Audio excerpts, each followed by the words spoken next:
Hi friends. இப்போ ரீசென்ட்டா launch பண்ண ஸ்மால் சேவிங்ஸ் ஸ்கீம் பத்தி தான் பார்க்க போறோம். சரிங்களா? இது வந்து குவார்ட்டர் 2க்கு வந்து லான்ச் பண்ணியிருக்காங்க. அதனுடைய இன்ட்ரெஸ்ட் ரேட் தான் இப்போ பார்க்க போறோம்.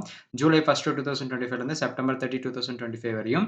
இதில எந்தெந்த ஸ்கீம்க்கு வந்து எந்தெந்த எவ்வளோ ரேட் ஆஃப் இன்ட்ரெஸ்ட் அதாவது 10% இருக்கு இன்ட்ரெஸ்ட் ரேட் இருக்குன்றது பார்ப்போம்.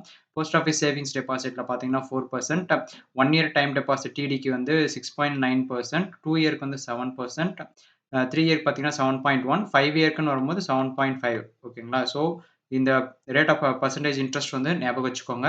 ஓகேங்களா? அதே 5 இயர் வந்து போஸ்ட் ஆஃபீஸ் ரெக்கரிங் டெபாசிட் பார்த்தீங்கன்னா 6.7% வந்து இன்ட்ரெஸ்ட் வருது. கேவிபின்னு சொல்லுவாங்க. அதாவது கிசான் விகாஸ் பட்ரா. இதுக்கு பார்த்தீங்கன்னா 7.5%. மெச்சூரிட்டி பார்த்தீங்க அப்படின்னா 115 மந்த்ஸ் வந்து இதுக்கான மெச்சூரிட்டி. ஓகேங்களா?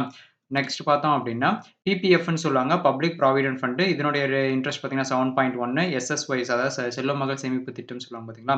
இந்த இதுக்கு பார்த்தோம் அப்படின்னா 8.2% பிளஸ் வந்து சீனியர் சிட்டிசனுக்கும் இதுக்கும் மட்டும் தான் ஹையஸ்ட் ரேட் ஆஃப் இன்ட்ரெஸ்ட் தருவாங்க. 8.2% ஓகேங்களா? ஸோ அடுத்தது பார்த்தோம்னா என்எஸ்சின்னு சொல்லுவாங்க. நேஷனல் சேவிங்ஸ் சர்டிஃபிகேட் வந்து 7.7%. 2 இயர்க்கான டிடி பார்த்தோம்னா 7% தருவாங்க. போஸ்ட் ஆஃபீஸ்ல MIS scheme monthly income scheme பார்த்தீங்கன்னா 7.4%. மகிழா சம்மன்ஸ் எம்எஸ்எஸ்சின்னு சொல்லுவாங்க. இதுக்கு பார்த்தீங்கன்னா 7.5% ஓகேங்களா? இந்த இன்ட்ரெஸ்ட் ரேட் எல்லாமே வந்து டிட்டர்மைன் பண்றதுக்கு வந்து ஃபார்ம் பண்ண கமிட்டி தான் ஷியாமளா கோபிநாத் கமிட்டி. இது பார்த்தோம் அப்படின்னா, இந்த எப்பருந்து பார்த்தோம்னா, ஜனவரி 2023 இருந்து ஓகேங்களா? மோர் வீடியோஸ் செஞ்சதுக்கு மறக்காம சப்ஸ்கிரைப் பண்ணுங்க. பிடிச்சிருந்தா லைக் பண்ணுங்க. Thank you.